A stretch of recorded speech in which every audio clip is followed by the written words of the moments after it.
Salut à toutes et à tous, bienvenue dans un mercredi c'est foot spécial. L'OM en Ligue des Champions, ça y est, le retour, la petite musique, le célèbre hymne va résonner ce soir. Tottenham Olympique de Marseille, premier match de la phase de groupe, c'est ce soir à 21h. L'OM dans un groupe D ouvert et abordable, pour citer le président olympien Pablo Longoria, avec outre les Anglais, les Allemands de Francfort et les Portugais du Sporting. Alors nous ne sommes pas à Londres, mais on est quand même ravis d'être là.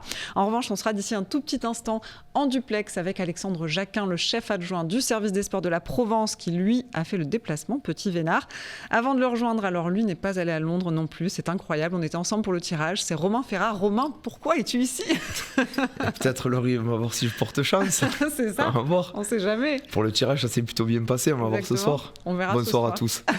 Bon, Romain, première question. Est-ce que, avant de rejoindre Alexandre Jacquin, je le disais, est-ce que tu considères ce match comme le premier vrai test de ce début de saison après des équipes plutôt abordables et inférieures sur le papier en championnat? Alors, on en reparlera après, Laurie, on ne va pas faire un débat philosophique, mais justement, c'est le débat que j'ai avec beaucoup de personnes. Ce soir, à partir de quand c'est une performance et à partir de quand c'est une contre-performance. C'est ça qui est très délicat. Par contre, un point commun qu'on partage tous, je pense qu'on est tous très excités de voir ce que le club et ce que l'équipe va pouvoir proposer ce soir, mais c'est clairement le meilleur adversaire qu'on a eu depuis le début de la saison, la meilleure équipe, les meilleurs joueurs, donc oui, c'est un vrai test. Après, est-ce qu'il faut retirer de ce match beaucoup d'enseignements et se baser sur un match à Londres face à une équipe invaincue en Première Ligue? J'en suis pas sûr, mais on en reparlera. L'Olympique de Marseille aussi est invaincu en Ligue 1. On va rejoindre tout de suite Alexandre Jacquin, donc depuis Londres. Salut Alex. Alors si je ne dis pas de bêtises, tu es arrivé à Londres lundi soir, de la Bourgogne à l'Angleterre. Comment ça va déjà, Alex ? Ça va très bien. Ici, il fait gris, comme d'habitude à Londres. Il pleut un peu, de temps en temps il y a le soleil qui sort, mais c'est le temps londonien. Personne ne parle de l'OM parce qu'évidemment il y a tellement de clubs dans cette ville que il y a 7 clubs en première ligue, donc le match il passe un peu inaperçu quoi. Mais voilà, je suis à l'hôtel et après je vais partir au stade tout à l'heure après l'émission quoi. Alors les Olympiens sont arrivés hier soir, mardi, après s'être entraînés le matin même à la commanderie. Tu as assisté à la conférence de presse de Dimitri Payet et Igor Tudor. Comment est-ce qu'ils abordent ce retour en Ligue des Champions, ce match face à Tottenham, favori du groupe D, et plus globalement le retour dans cette compétition? Pardon. Après, Dimitri Payet, lui, il a vécu les deux aventures catastrophiques, c'est-à-dire 2013 avec le zéro pointé, avec 5 matchs sous Elibop et un match avec José Anigo. Et il a aussi vécu la catastrophe de 2020-2021 avec André Villas-Boas. Donc lui, quelque part, il peut dire à ses coéquipiers que un mauvais parcours en Ligue des Champions peut avoir d'énormes répercussions pour la suite. C'est ça le gros problème. C'est-à-dire que l'OM cette saison tombe dans un groupe que beaucoup de gens considèrent comme abordable, mais ces gens-là connaissent pas vraiment le foot parce que Francfort c'est assez fort, Sporting c'est assez fort, Tottenham évidemment c'est largement au-dessus de l'OM. Donc il faut pas voir l'OM trop beau. Aujourd'hui l'OM n'est pas du tout favori de ce match à Tottenham, et si l'OM perd ce soir ce sera pas très grave. Alors évidemment ce serait bien de partir sur de bons rails, mais on sait que la première journée est très importante, on sait que la défaite au Pirée contre Olympiakos il y a 2 ans avait scellé le sort de l'OM. Mais lui, il est là pour rappeler tout ça. Après, ce qu'il y a, c'est que le recrutement de Pablo Longoria a été très bon au niveau expérience. On a des joueurs qui ont beaucoup joué la Ligue des Champions, comme Chancel Mbemba, Eric Bailly, Vertou. Enfin, ce sont des joueurs... évidemment, Alexis Sanchez, bon, même s'il est suspendu ce soir, ce sont des joueurs quand même qui sont rodés à cette compétition-là. Et c'est vrai que le recrutement a été fait dans ce sens. Ça rassure, Romain, justement, d'avoir des joueurs d'expérience comme ça qui ont l'habitude des joutes européennes? Pour compléter le propos d'Alex, c'est très important ce qu'il a dit. Payet est un des survivants, voire même le seul. Ces autres joueurs-là, ils n'ont pas vécu ce traumatisme. Ils n'ont pas fait un zéro pointé. Ils n'ont pas vécu tout ça. Donc ça, déjà, je pense que c'est une très bonne chose. Et je suis tout à fait d'accord avec lui. On n'est pas favori. Mais on a des joueurs qui sont vraiment habitués à ces joutes-là. Chancel Mbemba, quart de finaliste avec Porto, capitaine, et c'est des clubs, où, que ce soit Porto, Manchester pour Bailly, voire même avec Villarreal, ils sont habitués à aller jouer ces compétitions pour gagner. Et ce qui est très important ce soir, et je suis tout à fait d'accord avec Alex, si on perd, c'est normal. On est l'équipe du chapeau 4, on se déplace dans une équipe qui est chapeau 2, mais qui est vraisemblablement, je pense, la mieux armée, de par son effectif, son entraîneur, son stade et tout ce qui va avec. Donc très honnêtement, on a raison d'y aller sans complexe, parce que si ce soir on perd, c'est pas illogique. On y va sans complexe, mais il faut qu'on soit un petit peu plus humble aussi que les dernières campagnes. Alors, je pense pas qu'on puisse parler du fait d'être humble, Laurie, parce que sur les dernières campagnes, ce qui nous a fait énormément de défauts, je pense, c'est tout simplement l'effectif. Quand on regarde l'effectif avec lequel on allait en Ligue des Champions et l'effectif avec lequel on essayait de jouer sur 2 tableaux, c'était tout simplement impossible. Et puis, comme l'a dit Alex, l'Olympiakos était largement à notre portée, mais on est tombé face à une équipe qui jouait mieux au foot, qui était mieux armée. On se moquait de El Arabi, de Valbuena, tout ça. On s'est rendu compte que tous ces joueurs-là étaient finalement meilleurs que nous, et je pense qu'il faut se servir de ces expériences pour ne pas refaire les mêmes erreurs. Ce soir, ce qui va être très important, et Alex l'a très bien dit, Tottenham, Marseille, ça leur parle, mais l'OM, ça leur parle pas du tout. Quand on entendait les Anglais parler, ils disaient oui, Marseille, on connaît. L'Olympique de Marseille. Donc il y a quelque chose à faire. C'est une équipe qui joue aussi en 4-3-3, on y reviendra après, mais il y a, je pense, quelque chose à faire, et puis surtout, on y va sans crainte. Quand tes adversaires viennent au Vélodrome, on dit souvent, au plus le temps passe dans le match, si l'OM n'a pas marqué, au plus ça bénéficie à l'adversaire. Je pense que ce soir, on est dans cette position-là. Si on arrive à 0-0 à la mi-temps, si à l'heure de jeu, on est toujours au coude à coude, c'est eux qui doivent prendre 3 points à domicile, hein. C'est pas nous. Donc très honnêtement, Laurie, je pense que oui, cette expérience est primordiale sur le terrain, parce qu'une chose aussi qu'il ne faut pas oublier, c'est que l'expérience, elle est beaucoup sur le terrain et pas en dehors. Igor Tudor et son staff, les joutes européennes, on ne va pas dire qu'ils y sont habitués. Mais la défense, Mbemba, je pense Kolasinac et Bailly, c'est très solide, très costaud, et c'est très important d'avoir cette expérience-là. On va parler de l'équipe, Alex, avec toi, d'Antonio Conte. Avant ça, j'aimerais que tu nous dises quelle équipe, justement, sur le terrain du côté de l'Olympique de Marseille, tu vois. Romain parlait de la défense. Ce qui nous intéresse aussi, c'est l'attaque. En l'absence d'Alexis Sanchez suspendu, est-ce que, selon toi, on verra le Colombien Luis Suarez en pointe, ou peut-être Payet en faux neuf? La logique veut que les 2 milieux offensifs soient offensifs entre guillemets pour Guendouzi, mais qu'il y ait une ligne avec Guendouzi, Gerson. Après c'est Suarez qui part avec une longueur d'avance. Alors, on verra, c'est le choix d'Igor Tudor. C'est vrai que par eu égard à tout ce que Dimitri Payet a apporté la saison passée pour la qualification en Ligue des Champions, je trouverais ça un peu dommage de ne pas le voir sur le terrain au coup d'envoi. Mais après, il peut aussi rentrer 30 minutes à la fin et faire la différence. Donc, ça part plutôt pour avoir Luis Suarez en pointe avec Gerson et Guendouzi en soutien. Plutôt, ça part plutôt comme ça. Malgré les bonnes prestations d'Under et la bonne entrée de Harit le week-end dernier? Bon, après, Harit, ce serait quand même culotté de le mettre titulaire dès maintenant. Under, pourquoi pas, mais on peut pas se passer de Guendouzi sur un match comme ça. Je pense que Gerson part aussi titulaire. Donc après, il reste une place.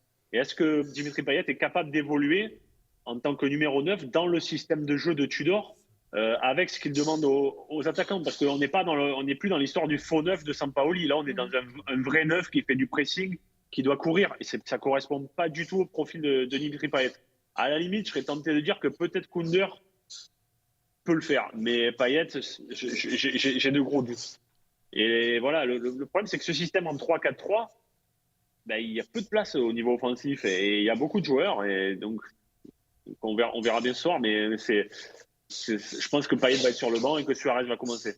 Tu es d'accord, Romain, avec ce que vient de dire Alex? Ouais, je partage aussi l'analyse d'Alex, tout simplement parce qu'on a 5 changements et que je pense que si le début de match et la physionomie du match ou un fait de jeu nous est défavorable, c'est très compliqué de dire à Dimitri de changer le plan de jeu. Alors que si ça ne marche pas avec Suarez devant, on est en capacité de faire entrer Under ou de éventuellement décaler Gerson pour demander à Payet d'avoir ce rôle-là. Donc je partage tout à fait son analyse. Je pense que Suarez part avec une longueur d'avance et que Payet aura sa demi-heure de jeu pour faire la différence s'il faut revenir au score ou pour apporter son expérience. Parce que là où je suis d'accord avec Alex, si on regarde les 10 derniers vainqueurs de Ligue des Champions, je ne sais pas comment elle a gagné, ça a toujours été des milieux à 3. Casemiro, Modric, Kroos, je n'ai pas besoin de vous en parler. Liverpool, c'était pareil avec Henderson, Oxlade-Chamberlain, Nabil Keita. Toutes les équipes jouent à 3. Il y a une équipe qui a gagné la LDC sans jouer à 3 milieux, c'est Chelsea. Mais Chelsea, on avait du Jorginho, on avait du Kanté, on avait des latéraux qui venaient au milieu. Donc je pense que Guendouzi va devoir revenir dans ce milieu à 3 pour faire un petit parallèle avec ce qui s'est passé hier soir avec Paris. Très bonne première mi-temps des Parisiens. On a vu qu'en deuxième, ils ont eu du mal. Je pense que ça va être très dur en Ligue des Champions d'avoir que 2 milieux. Donc comme dit Alex, il reste une place parce que Gerson et Guendouzi, c'est verrouillé. Et je pense que le Colombien, Luis Suarez, de par son profil un peu plus rapide, de prendre un peu plus d'espace et de profondeur que Payet, est un profil un peu plus intéressant pour débuter le match en tout cas. Bon, pas d'interrogation sur Klose et Tavares qui vont débuter. Au milieu de terrain, on en parlait avant de prendre l'antenne. Verretou-Rongier, ça te paraît compliqué pour eux ce soir? Alors on en rigolait, ça va être une belle balade anglaise pour eux. S'ils ont l'Apple Watch, ils vont voir les kilomètres. Ouf. Je pense, Laurie, que ça va être très compliqué pour eux. Ils ont face à eux quand même Betancourt, qui est un très bon joueur. Il y a aussi Pierre-Emile Hochberg, qui est d'ailleurs français, hein, maman française, papa danois. C'est un milieu de terrain très solide. On sait que Conte demande énormément à ses joueurs de presser.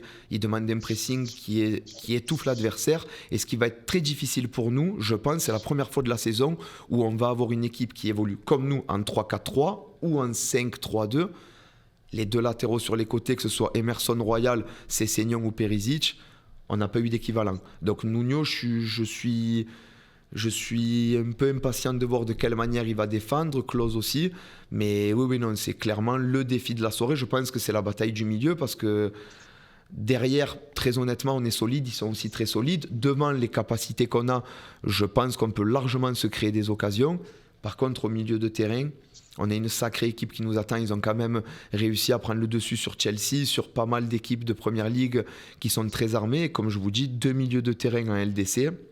Rongier-Vertou, ça va être un sacré match pour eux. Alex, c'est une équipe qui n'a pas forcément toujours la possession. Est-ce que tu peux nous donner un petit peu, toi, les forces et les faiblesses de ce groupe? Écoutez, après, les supporters de Tottenham vouent un culte considérable à Harry Kane. Alors évidemment, il y a Son, il y a Richarlison, mais qui devrait pas être titulaire. Il y a Hugo Lloris, évidemment. C'est une équipe qui, sur le papier, est supérieure à l'OM. Voilà, il faut pas se leurrer. C'est une équipe qui a l'habitude des matchs de Première Ligue. Alors même si le club n'a pas disputé la Ligue des Champions depuis 2 ans, ça reste la Première Ligue. La Première Ligue, ça joue Liverpool, ça joue Manchester City, ça joue Manchester United, ça joue Chelsea chaque semaine. Voilà, exactement, chaque semaine. Donc voilà, ce serait faux de penser que l'OM peut faire un exploit. Si l'OM gagne ce soir, ça s'apparentera à la victoire de l'équipe d'Eric Guéretz avec le but de Valbuena en 2007. Voilà, l'OM est inférieur. Il faut être humble. Et le problème des Marseillais, c'est que parfois ils sont pas assez humbles dans ce type de compétition. Ils se prennent trop à rêver et à la fin ils tombent de trop. Aujourd'hui, il faut être très humble face à cette équipe-là qui a été finaliste de la Ligue des Champions en 2019. Alors évidemment, il y avait d'autres joueurs, il y a un nouvel entraîneur, c'était pas Antonio Conte, mais on a affaire au meilleur entraîneur du monde, enfin à quelqu'un qui fait partie des 5 meilleurs entraîneurs du monde selon moi. Donc Igor Tudor, c'est exactement ce qu'il vaut. Il a joué avec lui, c'est son ami. Voilà, l'OM a affaire à un monstre là. Donc faut vraiment se dire que ce match-là, normalement, sur le tableau de marche de l'OM, il est perdu. Un point, ce serait déjà très bien, donc on verra bien. Vas-y, Romain.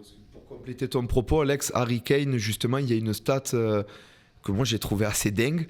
On parle beaucoup de Haaland, de ses stats en Ligue des Champions. Harry Kane, c'est 24 matchs de Ligue des Champions, 20 buts, 3 passes décisives. Et ouais, voilà. Non, mais c'est phénoménal. C'est le meilleur ratio 21e siècle, match joué, but marqué et passe décisive. Derrière, du coup, Henrik Haaland qui est le maître des stats sur la matière. Le problème, c'est que Tottenham ne bénéficie pas en France, j'ai l'impression. C'est même sûr. On parle de Chelsea, on parle de City, on parle de United, on parle d'Arsenal. Voilà, mais on ne parle pas souvent de Tottenham. Et pourtant, Tottenham, ça fait partie des 5 gros clubs anglais de ces dernières années. C'est pour ça que ce soir, quand l'OM entrera sur le terrain, il ne faudra pas l'oublier. Juste pour préciser, Harry Kane, il a marqué dans 4 matchs lors de ses 5 dernières entrées en jeu. Effectivement, c'est peut-être un des joueurs à surveiller. Alex, un dernier mot avant de te libérer. Il y aura des supporters de l'Olympique de Marseille ce soir qui sont venus en nombre. 1500, c'est ça, on fait le déplacement ? C'est ça, c'est exactement ça. Il faut espérer qu'ils se comportent bien, qu'il n'y ait pas d'incident et qu'ils se tiennent bien, ce qui ne fut pas le cas à Auxerre samedi dernier. Samedi dernier, ça a été... alors évidemment, c'est sur les 1100 supporters, je parle d'une cinquantaine, hein, je parle pas des 1100, il ne faut pas le faire l'amalgame. Mais ce qui s'est passé dans un restaurant à côté du stade de l'Abbé Deschamps a été assez catastrophique en termes sur tous les plans. Il y aurait pu avoir un mort. Alors l'histoire, c'est que ça a démarré, c'est des jeunes supporters isolés qui ont été attaqués par des identitaires venus de Paris. Voilà. Sauf qu'après, évidemment, les Marseillais se sont mis à la recherche de ces gars-là. Et puis, ils se sont attaqués à ce restaurant en pensant qu'ils y étaient. Voilà. Il y avait des ultras auxerrois à l'intérieur et eux ont défendu le restaurant et c'est comme ça que c'est monté. Et on a abouti à un saccage total des lieux, quoi. La terrasse, toutes les vitres étaient cassées, les chaises par terre. On a vu, le hasard a fait que nous trouvions à ce restaurant. On a tout vu, on était aux premières loges, on a été obligé de monter à l'étage parce qu'on nous a fait monter à l'étage pour nous mettre en sécurité. Parce que moi, au début, on était là en terrasse, on n'avait pas encore mangé, je pensais, moi, je voyais des Auxerrois venir nous dire attention, les Marseillais arrivent. Moi, je me suis dit, mais c'est les Marseillais, mais c'est les Auxerrois qui exagèrent, c'est quand même. Et puis au bout de 2 minutes, j'ai compris, quoi. Donc je suis rentré, on est rentré avec Fabrice, avec Karim Attab de Marittima, avec Bruno de France Bleu, Bruno Blanza, et avec Fabrice Lamperti, Frédéric Spech, notre photographe. On est rentré à l'intérieur, et à l'intérieur, on voyait des enfants pleurer, des familles apeurées, une femme à côté de moi qui faisait une sorte de crise d'angoisse. Voilà, c'est tout ce qu'on n'aime pas dans le football. Donc ça. Je sais que le président Pablo Longoria était particulièrement contrarié par cet épisode-là, d'autant qu'il y a eu aussi des vols dans un bar à côté du stade d'Auxerre où voilà, il y avait des jeux à gratter qui ont été pillés, des cigarettes, des Colissimo, des chronopostes, les colis chronopostes Colissimo pour des Auxerrois qui ont totalement été volés. Donc ça, c'est vraiment l'image qu'on veut plus voir des supporters de l'OM. Alors attention, je fais pas d'amalgame. C'est une petite partie d'entre eux. Et exactement ce que dit Romain, en Europe, il faut enfin, en France aussi, mais en Europe, il va falloir bien se tenir parce que sinon ça sera dramatique pour la suite. Donc j'espère que ça se passera bien. Normalement, il n'y a pas de raison pour que ça se passe mal. Tu fais bien de le préciser, Alex. Merci beaucoup d'avoir rappelé ce qui s'était passé. Effectivement, on ne généralise pas, mais on n'a plus envie de voir ça. Et on veut que les supporters puissent se déplacer, en tout cas continuer à aller supporter leur équipe en France et en Europe aussi. Un élu supporter qui sera là ce soir, c'est Joey Barton, l'ancien Olympien avec son fils. Il sera dans le parkage réservé aux Marseillais. Il était déjà là, Joey Barton, en 2013 à Arsenal. Il jouait à l'OM la saison précédente, mais il jouait encore. Et là, la presse anglaise annonce qu'il sera présent avec son fils dans le parkage des supporters de l'OM. C'est pas étonnant, parce que c'est resté vraiment un amoureux de l'OM depuis son départ. Qui continue à suivre l'Olympique de Marseille, qui entraîne Bristol en 3e division anglaise. Joey Barton, donc présent ce soir pour supporter l'Olympique de Marseille. Vous parlez, Alex, d'Hugo Lloris, qui était en conférence de presse hier du côté de Tottenham. Lui, comment est-ce qu'il aborde ce match face à l'OM ? Lui, il a été interrogé sur le fait qu'il est niçois et sur la place de Marseille pour lui. Il dit toujours que l'OM, de toute façon, quoi qu'il arrive, c'est un match particulier, que c'est une équipe qui a été renouvelée, mais qui a beaucoup de talent et qui a beaucoup de joueurs d'expérience. Il a surtout appuyé sur ça, sur les joueurs d'expérience. Et c'est vrai qu'on, comme on l'a dit tout à l'heure, c'est exactement le point fort de cet OM-là, c'est que j'ai l'impression qu'il y a des joueurs armés pour la Ligue des Champions, ce qui n'était pas le cas il y a 2 ans. Merci beaucoup, Alexandre Jacquin depuis Londres. Bon match ce soir. On lira évidemment avec attention la Provence de demain. Romain, on va poursuivre quelques minutes tous les deux. Avant cela, on a voulu savoir évidemment ce que pensaient les Marseillais juste avant de retrouver la Ligue des Champions, de voir l'OM retrouver la Ligue des Champions. William Pigioni est allé leur poser la question. Alors ils sont plutôt confiants, mais lucides. Regardez. J'ai un peu peur. Je crois de ouf en cet effectif, en vrai, parce qu'il a quand même beaucoup changé. Et le feu, on y va pour les tordre, mais Ça va être tendu, je pense, quand même. Malgré tout, il faut se rendre à l'évidence, c'est une grosse équipe. Mais ça va être énervé. Je pense qu'on est capable de les avoir. En plus chez nous que chez eux. Mais on a nos chances, clairement. Allez, l'OM, j'espère qu'ils gagnent. J'espère qu'on batte les Anglais. Que le déplacement va être fructueux parce qu'on va gagner. Voilà, tout simplement. On est confiant, on y croit. Ce soir, ça va être un peu compliqué. On joue à l'extérieur à Tottenham. Mais on a confiance en l'équipe et ça va le faire. Ça va le faire, on va gagner. Pronostic pour ce soir, j'espère qu'on va réitérer l'exploit de la victoire en Angleterre contre Liverpool. Voilà, une petite victoire, ça ferait toujours du bien pour le match d'entrée en Ligue des Champions. Je pense qu'on va gagner, of course, et allez l'OM. Je pense que Tottenham ce soir ça va être compliqué. On va jouer, je pense que Londres, ça va pas être facile à prendre, mais on a des bonnes chances vu nos résultats en championnat. Je pense que ça va être un gros match de test, voir comment ça se déroule en Europe. Et après, on est sur une mauvaise série, je crois, en Ligue des Champions avec 13 défaites de suite. Donc du coup, j'espère qu'on va la casser ce soir contre Tottenham. Donc allez l'OM. Ce soir, je pense qu'on va aller gagner là-haut. La cote, elle est à 7 en plus. Je pense qu'on va gagner 2-1. Voilà. Même sans Sanchez, il y a les autres qui vont se bouger.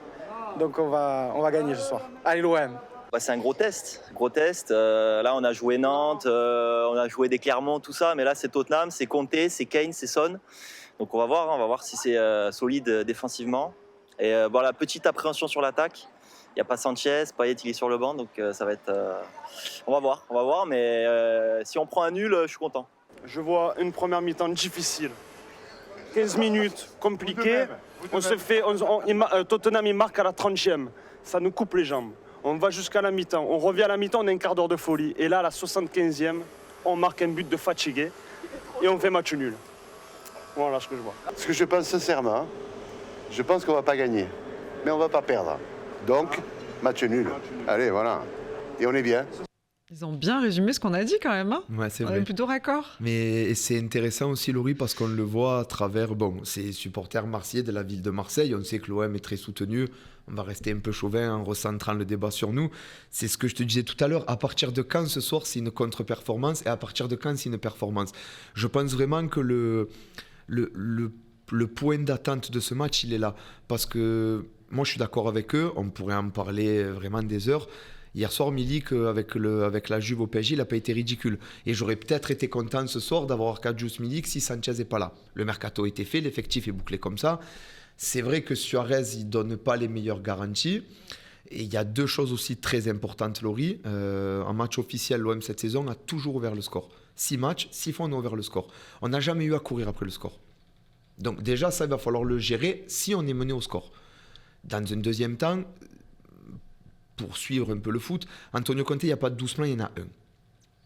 Le jeu de son équipe est essentiellement basé sur de la contre-attaque très rapide, avec Harry Kane qui joue un poste hybride entre le 9, le 10 et le demi-9. C'est impressionnant la capacité qu'il a à s'adapter, à se déplacer sur les ailes. Par contre, quand ça ne marche pas, ça ne marche pas. On l'a vu la saison dernière, en fin de saison, ils ont perdu des matchs à domicile contre des équipes de première ligue largement abordables. Cette année encore, ils ont eu quand même des difficultés lorsque ça ne marche pas. Donc il y a beaucoup de choses à prendre en compte. Je leur donne raison quand ils disent que c'est faisable. C'est un match de foot. C'est faire un peu de philosophie, Laurie. Pourquoi le foot, c'est le sport que tout le monde préfère? Pour deux raisons. Les anti-foot te diront parce que c'est le sport le plus simple avec des règles très simples. C'est déjà très compliqué de faire quelque chose de simple. Et le foot, on s'attend à l'inattendu. On s'assoit, Laurie, dans un stade. C'est le seul sport où tu peux terminer à 0-0. Il n'y a aucun sport où il n'y a pas de points de tout un match. Il n'y a personne qui va mettre de l'oseille pour pendant 1h30. On va mettre un but ou pas? Non, on part à 0-0. On s'attend à l'inattendu. Et ce soir, c'est ça que tout le monde attend. Tout le monde attend à ce que l'OM retrouve un peu ses lettres de noblesse d'il y a peut-être 20-30 ans. Il ne faut pas trop espérer sur ce match. Je pense très honnêtement que la clé du match va se jouer au milieu. Et si Rongier et Vertou vont réussir à cadenasser ces joueurs-là. Donc je leur donne raison sur le fait d'être ambitieux. Je donne raison à Alexandre sur le fait qu'il faut être un peu humble. Mais il ne faut pas y aller en ayant peur par contre. Il faut y aller pour jouer au ballon, jouer notre jeu. C'est ça qui m'excite mon sort. C'est est-ce que Nuno il va tenter de rentrer pied droit sur Lloris et de frapper? Est-ce que Jonathan Klaus il va faire pareil, d'essayer de tout le temps aller de l'avant? Ou on va se dire en face il y a Tottenham, en face il y a des gars très forts. Donc je leur donne raison. Il faut être ambitieux, mais tout en gardant à l'esprit qu'on joue chez une équipe qui est meilleure que nous. Jonathan Klaus qui va retrouver son couloir droit. D'ailleurs, ce soir, ce qu'on veut aussi, c'est que l'OM soit pas ridicule, en fait. Peu importe, finalement. Peu importe, même si l'OM perd. Mais comme tu dis, joue son Laurie, football. Je pense, on était tombé dans un marasme où, très honnêtement, je ne sais pas si tu te souviens, les commentaires d'Éric Dimeco sur une chaîne concurrente qui diffusait le match au M-Porto, il lisait les messages en direct qu'il recevait de ses collègues. On était tombé dans un marasme. Le penalty de Payet à Porto, on peut mener 1-0, il le tire au-dessus des tribunes. Enfin, on était tombé vraiment dans quelque chose de néfaste avec cette Coupe d'Europe. Vraiment néfaste. Là, je trouve que Pablo Longoria a très bien parlé. Le plus important, c'est de la jouer chaque année. C'est ça le plus important. Et à titre personnel, ce qui m'intéresse, c'est d'être européen en 2023. Parce qu'Alex, il a très bien dit, Francfort, c'est champion d'Europe en titre. Nous, on n'est pas sortis de poule en Coupe en Europa League la saison dernière. Et quand tu vois l'affiche Francfort-Rangers, on aurait pu avoir notre place. Donc dans cette poule-là, je ne pense pas qu'on soit ridicule. Honnêtement, oui, mais jouer la Ligue des Champions chaque année, effectivement, pas faire comme on a fait en 2013, sortir avec 0 points. Exactement, de ne pas sortir avec 0 points et puis surtout de jouer au foot. Regarde encore hier, même si on ne peut pas trop comparer, mais le Dynamo Zagreb, ils ont dominé Chelsea, ils ont fait un très bon match et chaque année on le voit, regarde Lyon, ils ont sorti la Juve et Manchester City, même si c'était une année Covid, ils ont sorti la Juve et City sur une édition de Ligue des Champions. Donc oui, il y a quelque chose à faire. Après, il faut prendre en compte que Tottenham, il joue Manchester City ce week-end. Samedi. Il y a tout ça aussi à prendre en compte, mais sur le papier, 2 équipes qui sont dans le haut du tableau de leur championnat, invaincues, qui jouent dans un schéma de jeu plutôt offensif, et 2 entraîneurs amis. Il y a tout pour avoir un bon match, un beau stade, 1500 supporters. Alors je suis d'accord avec Alex, juste pour compléter son propos, là les supporters, ils ont pris l'avion à Béziers, à Perpignan, à Paris. Je te le dis, j'ai le sourire, j'aurais aimé y être aussi. Ça va chanter ce soir, on va à Londres, ça va chanter. Et puis les Anglais, le cortège, tu peux pas trop t'amuser. Puis le café à Londres, il n'est pas bon, donc au moins il n'y aura pas de terrasse de café. Ils vont aller au stade directement. Donc je suis d'accord avec toi, il ne faut pas être ridicule. Pour recentrer sur ta question, mais il n'y a aucun joueur qui a connu ces années-là, à part Payet. Et je pense que si on est ridicule ce soir à Tottenham, ça va gueuler dans le vestiaire. Donc j'ai pas cette crainte-là, j'ai plus la crainte de la déception que pourraient avoir les supporters, parce que je pense que dans l'effectif de ce soir, il n'y a personne qui se dit qu'ils vont à Tottenham pour en mettre 3 ou 4. S'ils peuvent le faire, ils le feront, mais ils savent très bien ce qui les attend en face. Comme il a dit Alex, tu prends le 11 de Tottenham et tu prends le 11 de l'OM, très honnêtement, il n'y a pas beaucoup de nos joueurs qui seraient titulaires chez eux. Par contre, les leurs, il y en a beaucoup qui seraient titulaires chez nous. Dernière question, Romain, merci beaucoup pour ta science, c'est formidable. Un mot sur le calendrier, puisqu'après Tottenham, ce sera Lille samedi au Vélodrome, Francfort au Vélodrome, 2e journée de Ligue des Champions, et OM Rennes pour finir avant la trêve, dimanche prochain, match à 15h. Ça s'enchaîne plutôt pas mal. On a un enchaînement, je pense, pour les gens qui nous regarderont, pour les internautes. Je pense qu'il n'y a que le Barça qui a un plus gros calendrier que nous. Le Barça, ils enchaînent, ils font genre Valence, Real, Inter, Bayern, ils ont un calendrier de dingue. Nous aussi, et c'est là où est la complexité à gérer, Laurie. Tu préfères te qualifier en Ligue des Champions pour suivre en février et être décroché en championnat, ou donc ça va être très dur à gérer. Et surtout, tu connais encore mieux que moi le contexte marseillais. On a 3 matchs d'affilée à domicile. Va falloir les gérer. C'est ça qui est bien aussi. C'est très bien, mais tu sais comme moi que 3 matchs dans la même semaine au Vélodrome avec. Ça peut vite tourner, quoi. Très vite, très vite, mais très agréablement. Alors c'est pas surpris parce que c'est pas une surprise, mais très agréablement surpris. Excusez-moi pour la liaison un peu douteuse. Je sais pas le mot qui pourrait être utilisé, mais à Auxerre par exemple, on a dominé de la tête et les épaules et on a su, dès la première mi-temps, se mettre à l'abri. On verra face à Lille et face à Rennes, qui sont des équipes quand même bien armées pour la Ligue 1. Et on verra aussi en Ligue des Champions ce que ça donne. Mais je pense qu'il ne faut pas trop penser au calendrier, parce que tu sais ce qu'on dit, après une victoire, tu récupères toujours mieux qu'après une défaite. Inconsciemment, c'est normal. Tout le monde y pense et ça va être très compliqué à gérer. Mais c'est ce qu'on veut tous, avoir à gérer des matchs tous les 3 jours, on veut tout ça. Et les joueurs aussi. Merci beaucoup, Romain, d'être venu sur ce plateau. Tu reviens quand tu veux, évidemment. On a hâte d'être à ce soir, tout simplement. Coup d'envoi de ce match Tottenham Olympique de Marseille, c'est ce soir à 21h. Merci d'avoir passé ces 30 minutes avec nous. On se retrouve la semaine prochaine. On sera devant le Stade Vélodrome, donc le soir d'OM Francfort, aux alentours de 18h, 19h. Venez nombreux, venez nous voir, ça nous ferait plaisir. Et puis, il me reste à remercier Audrey Santas, Baptiste Lombard à la réalisation, William Pugioni. À très vite et bon match. Salut Romain. Ciao.